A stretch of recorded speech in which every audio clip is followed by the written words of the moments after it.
Vou-vos ler parte de um livro, chamemos-lhe infanto-juvenil, que eu fiz já há uns anos atrás, chamado O Pequeno Livro dos Medos. Este livro tem não só texto, mas também ilustrações minhas. Foi assim uma coisa que me deu e que me deu bastante gozo.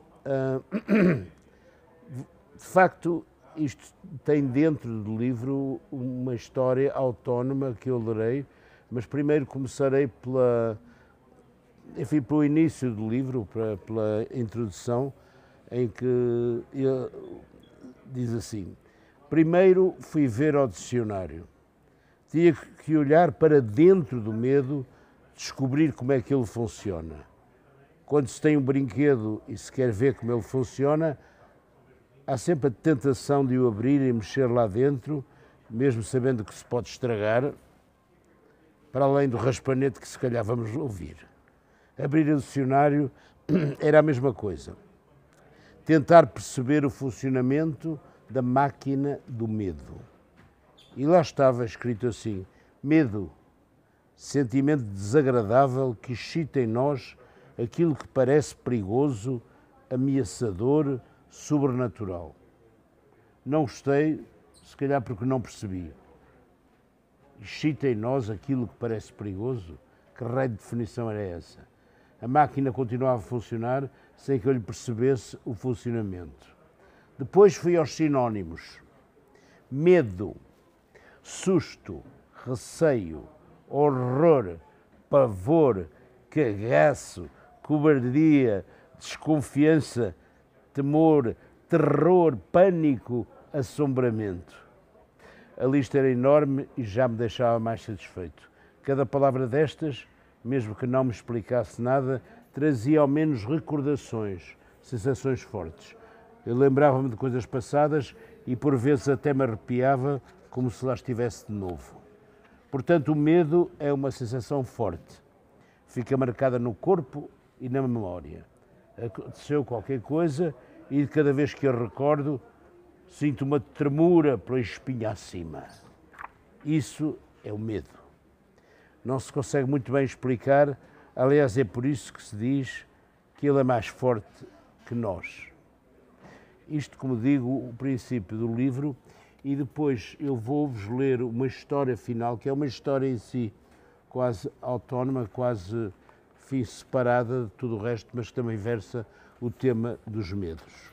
História para o meu filho João, de cada vez que tiver medo.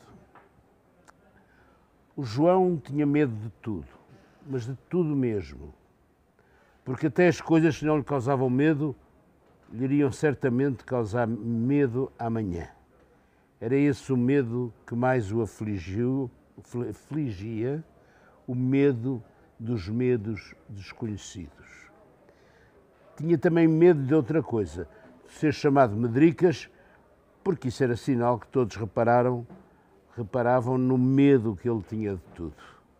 Amanhã, disse ele, vou agarrar no medo, dar-lhe 3 nós, enfiá-lo na gaveta de um armário velho, comprar uma caminhoneta e levar o armário para cima de um monte. E pôr umas pedras à volta e deitar fogo ao armário e deixar o medo arder lá dentro. Amanhã, esse dia nunca chegava. Se o ontem já passou e o hoje nunca se deixa de ser hoje, e para mais quem disse que o medo arde, como a madeira dos armários. Pode dar-se o caso de ser à prova de fogo. Assim sendo, ver-se-ia apenas no meio das cinzas fumegantes do armário um grande medo muito escuro, com 3 nós e uns dentes brancos a rir-se do João. O João tremia só de pensar naquele riso. Não, o melhor era pegar no armário, meter outra vez o medo numa gaveta, comprar a tal caminhoneta, transportar o armário até um penhasco à beira-mar e, pluf, deitá-lo à água. Com os pesos, o armário ficaria para sempre nas profundezas do oceano e o medo deixaria de o atormentar. E iria para casa levezinho, assobiando uma canção que antes nunca tinha assobiado por medo de desafinar. Mas chegado a casa punha-se a dizer que se calhar, este se calhar é que estragava tudo. Se calhar algum polvo podia passar pelo fundo do oceano e achar curioso ver ali um armário. Um armário, diria ele, curioso. Talvez possa encontrar lá dentro umas luvas que me sirvam. Abriria então uma a uma as gavetas e zás! De uma delas sairia a toda a velocidade o medo e viria à tona flutuar. Ali estava ele outra vez, pronto para nadar até à costa e ir vingar-se do João. O João pensou muito a sério. Se eu não der cabo deste medo, enquanto é tempo, é ele que dá cabo de mim. E se o engolisse? Não, não era possível. Como se pode engolir uma coisa que está dentro de nós? Sim, porque o medo estava dentro dele. Ele bem o sentia, a apertar-lhe a garganta por dentro, a causar-lhe dores de barriga. Então, pelo contrário, tinha de o atirar tudo para fora, todo para fora. Começou a encher os pulmões de ar e de coragem e depois mandou um berro que fez estremecer a casa. Os gatos fugiram, os canários calaram-se, o avô quase acordou, as plantas fecharam-se e as louças tilintaram. E as telhas juntaram-se umas às outras como se fosse chegar a tempestade. E o medo? O medo, embora não tenha tido medo, olhou para o João com interesse. E o João olhou para o medo também.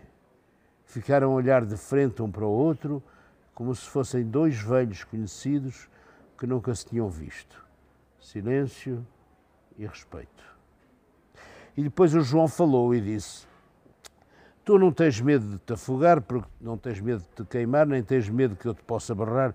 Tu já és o medo, porque é que havias de ter medo? E eu só tenho medo de ti porque penso que tu não fazes parte de mim. Mas tu fazes parte de mim, como os meus ossos e os meus pulmões. Tu és o meu medo porque não havias de fazer parte de mim. A coragem não faz também parte de mim? E o riso e as lágrimas não fazem? De maneira que, olha, fica cá dentro e encontra um canto para te sentares. Mas cuidado, de cada vez que começares a abusar, vai haver guerra. Vou saltar, correr, espernear, lutar, falar, responder, perguntar ou, muito simplesmente, pensar. Silêncio e respeito. O João estava cansado de todo aquele seu discurso. Era um cansaço bom, como aquele que se tem depois de uma festa de anos ou de um dia inteiro na praia. Olhou à volta e não viu medo nenhum. Talvez tivesse voado pela janela aberta, ou ardesse para sempre em cima de um monte, ou continuasse no fundo do mar, à espera de um polvo que por ali nunca passará.